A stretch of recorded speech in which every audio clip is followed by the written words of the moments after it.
Hola, ¿cómo están? Aquí reencontrándonos para hablar de economía. Y en este caso, las compañeras y compañeros editores me han pedido que haga una semblanza no, un recuerdo de la crisis del 2002, ahora que se cumplen 20 años. Y quiero dividir en dos partes, como también hemos hablado con las compañeras y los compañeros. Porque hay una parte de la crisis que es absolutamente dura, entre el 99 y el 2004. Muy dura, terriblemente mala para las familias de los trabajadores y trabajadoras del Uruguay. Y después hay una parte que tiene algo de anecdótico, que a veces explica que los efectos se procesaran de otra manera. Pero Uruguay no fue singular en la crisis del 2002, porque no bajaron los salarios, no cayó el empleo, no se deterioraron los pequeños y medianos capitales, no hubo concentración de la riqueza. No, eso fue igual que en todos los países. Quizás fue particular porque generó un mecanismo de diálogo parlamentario, social, con la central sindical única de trabajadores, que hizo que hubiera algunos impactos que se pudieran amortiguar muy levemente. Entonces voy a dividir en esas dos partes. Empecemos por la primera parte. Lo primero es que no hablemos de la crisis del 2002. Hablemos de una crisis que empieza en el 99 y que desde el punto de vista productivo culmina hacia fines del 2002, pero que desde el punto de vista social continúa hasta 2004. O sea, es la crisis 99-2004. Hay una caída muy importante del producto en el año 99, 2000, 2001 y luego obviamente el shock en el año 2002, luego se estabiliza en el 2003 y comienza a crecer nuevamente en el 2004. Al final del quinquenio, la economía es 8% más pobre que lo que era en el 99. Bien, ahora, esas pérdidas, ¿qué pasó con esas pérdidas de riqueza? Básicamente se trasladaron a la clase trabajadora. La masa salarial, que es el resultado del salario y el empleo, cayó hasta el propio año 2002, obviamente drásticamente, y en el año 2003 volvió a caer, en el 2004 levantó un poquito. El salario se desfondó hacia 2002 y siguió cayendo en 2003, cuando la economía dejó de caer, y siguió cayendo en el 2004, cuando la economía estaba creciendo. El empleo se desfondó hacia 2002, se estabilizó en 2003 y creció un poco en 2004, bastante parecido a lo que está pasando ahora en los bajos salarios que se habían generado en la economía, aprovechados por los empresarios para contratar gente por más bajos salarios. Recordemos que no había negociación colectiva en aquella época, ¿no? La había derogado la Calle Herrera y la restituyó el Frente Amplio en 2005. Pero no fueron los indicadores que cayeron los del salario o los del empleo. La tasa de desempleo llegó a 17% en el 2002, había arrancado con 11 en el 99 y se mantuvo en 17 en el año 2003 y se mantuvo, a pesar del crecimiento económico y con muy bajos salarios, en 13,1 en el año 2004. Otros indicadores, la pobreza, medida en personas por debajo de la línea de pobreza, eran 20 en el año 99, pasó a 40 en el año 2004, 1.300.000 personas. El índice de Gini, que mide la desigualdad, cuanto más cerca de 1, más desigual, cuanto más cerca de 0, más desigual, pasó de 0,437 a 0,450 en el año 2002 y siguió creciendo, a pesar que en el 2003 ya la economía no caía y en el 2004 creció, y terminó en el 2004 con 0,453. Bueno, este es el panorama. Esto es lo que le pasó a la gente.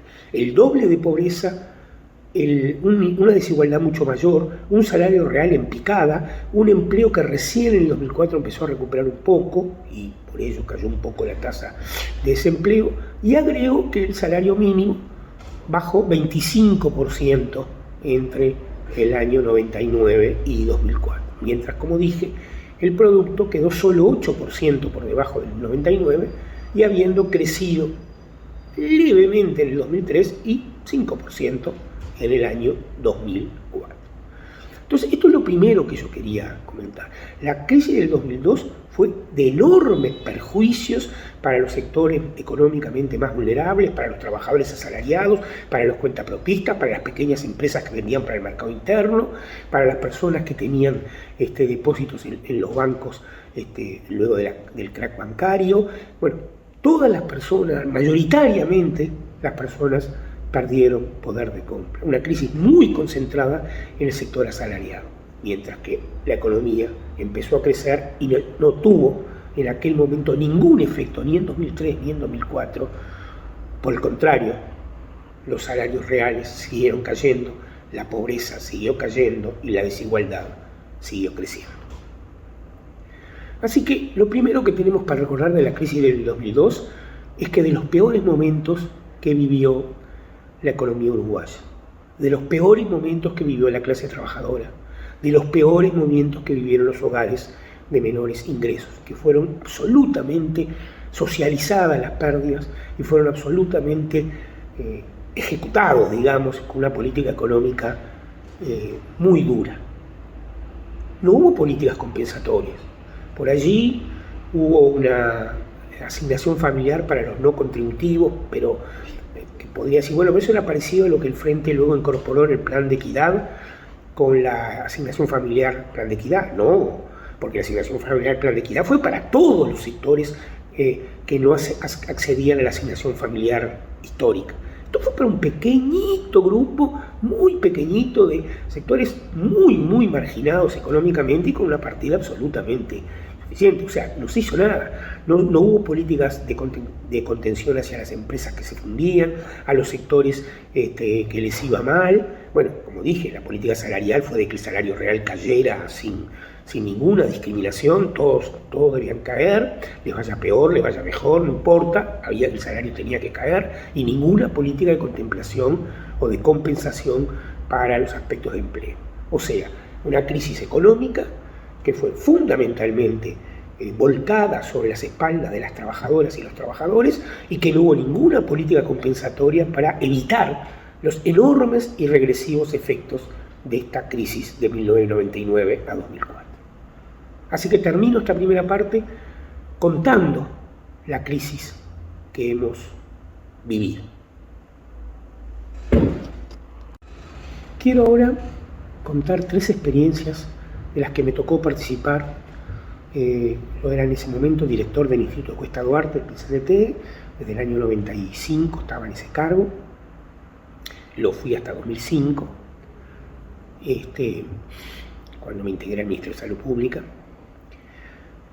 Y la primera que quiero contar tiene que ver con una cuestión de mucha significación, que fue cómo actuamos frente a uno de los sectores muy golpeados por la crisis.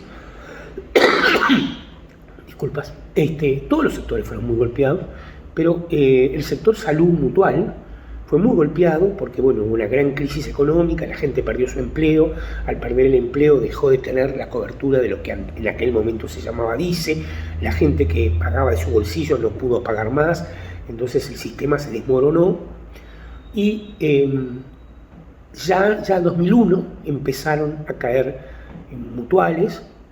El gobierno a su vez había conseguido a través del BID un préstamo para paliar el endeudamiento, pero se veía venir una andanada.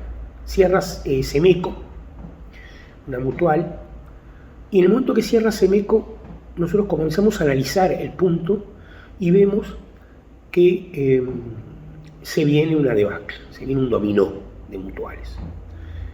Y entonces el Consejo Directivo de la FUS, la Federación Uruguaya de la Salud, su secretario general Jorge Bermúdez, más conocido como Fogata, nos convoca, bueno, a mí como asesor económico de la FUS, pero también a viejos dirigentes sindicales de la FUS, como Federico Gómez Oro, como Pancho Morena, y decimos, acá hay que buscar una solución estructural a este problema. Es decir, obviamente la mejor solución sería que ninguna mutual más cerrara y que hubiera cierta estabilidad, pero eso no está pasando ni va a pasar.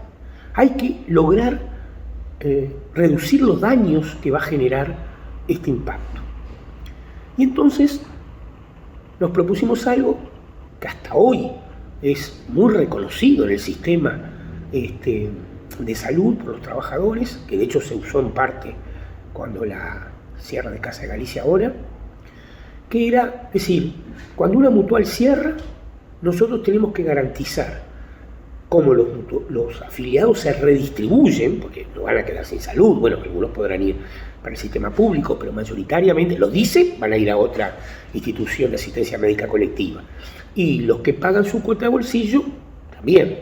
Entonces, tenemos que garantizar que esa institución toma trabajadores de esas mismas instituciones de las que quedan sus usuarios.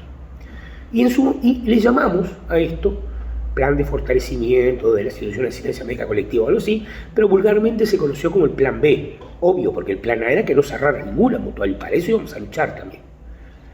Bueno, surgió el plan B, lo discutimos en el ministerio y logramos que se aprobara, y lo que se definió fue que si una mutual se lleva 100 afiliados, se tiene que llevar el número de trabajadores tantos como el sistema tenga en promedio, que en aquel momento era 1 cada 20, o sea, cada 20 afiliados, un trabajador no médico, porque los médicos a través del SMU rechazaron esta fórmula y no firmaron el acuerdo, o sea que el plan B fue solo para los no médicos.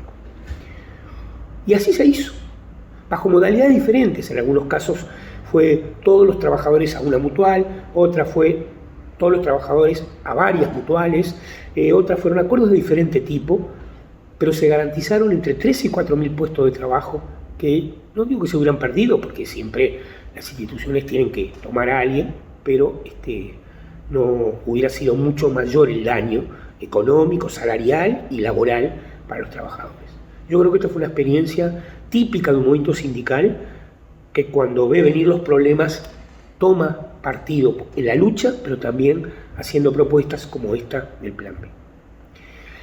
Lo segundo que quería contar tiene que ver con la crisis de pagos en el sector público. Y esto tiene la parte anecdótica, que es un poco más divertida que la anterior. Bueno, vino la crisis del 2002, la devaluación, el Estado estaba en problemas de caja, estábamos en el verano, se debían pagar los sueldos públicos. Yo en ese momento, en esa época veraneaba en Punta del Diablo. Bueno, estábamos de noche allí en la playa de Punta del Diablo, porque había venido la Falta y Resto a cantar. Yo estaba charlando con el Flaco Castro, con Felipe, allí, y había dejado el celular en la casa que nosotros siempre íbamos al camping de Punta del Diablo, pero ese año, no me acuerdo por qué razón, habíamos ido a una casa más cerca de la playa. Y viene mi hijo, que en ese momento tenía 16, 17 años, y me dijo: te llama Chugarri por teléfono. Yo lo miré con cara como diciendo: me están tomando el pelo, me están haciendo... No, dice, andá, me llamó. Atendí y era Chugarri, la secretaria. Entonces fui, atendí efectivamente, era Chugarri, efectivamente. Y me dice: mira, Daniel, estamos con problema de caja para pagar la plata del sector público. Queremos pagar una parte a través de los tickets de alimentación. Eso nos da una serie de ventajas en términos del líquido de la caja. Sería transitoriamente, por un periodo corto. Te pido, como director del Instituto de Cuesta Duarte, que converses con los compañeros del secretariado para ver cuáles serían los riesgos y cómo cubrirse de los riesgos. No de los riesgos del dinero, porque el dinero es un dinero tan válido como el otro, en el sentido de su valor de cambio, pero bueno, eso implica una serie de medidas que todo quedara lo más acordado posible. Yo de hecho llamé a Fernando Pereira y a Diego Castillo, que en ese momento eran los coordinadores, si no recuerdo mal, bueno, no sé si había coordinadores, pero bueno, con ellos dos hablé, además por la amistad personal de vida que tengo con ambos. Y bueno, volví a Montevideo por un día, y comenzamos a conversar eso, y finalmente, ya no recuerdo en qué porcentaje ni cuánto, pero una parte de eso se hizo por un plazo bastante corto, que es una de las exigencias que hacía la central sindical. Bueno, son dos anécdotas de cosas que ayudaron a resolver favorablemente a los trabajadores, en un caso claramente por iniciativa nuestra, pero aceptada por mutuales y Ministerio de Salud Pública, y en otro caso una iniciativa del Ministerio de Economía, pero bueno, que en función de ese tipo de diálogo que había, permitió amortiguar. Repito lo que dije en la primera parte de mi exposición sobre la crisis 99-2004, que fue de enorme daño para la clase trabajadora. Estas son algunas cosas que muestran cómo el diálogo pudo amortiguar algunos efectos. Bueno, son dos cosas que quería compartir también en esta segunda parte, después de haber dejado claro, lo repito por última vez antes de cerrar, el enorme daño que tuvo para la clase trabajadora uruguaya, para sus familias y para los vendedores por cuenta propia y para los pequeños y medianos empresarios y comerciantes, la crisis del 99-2004.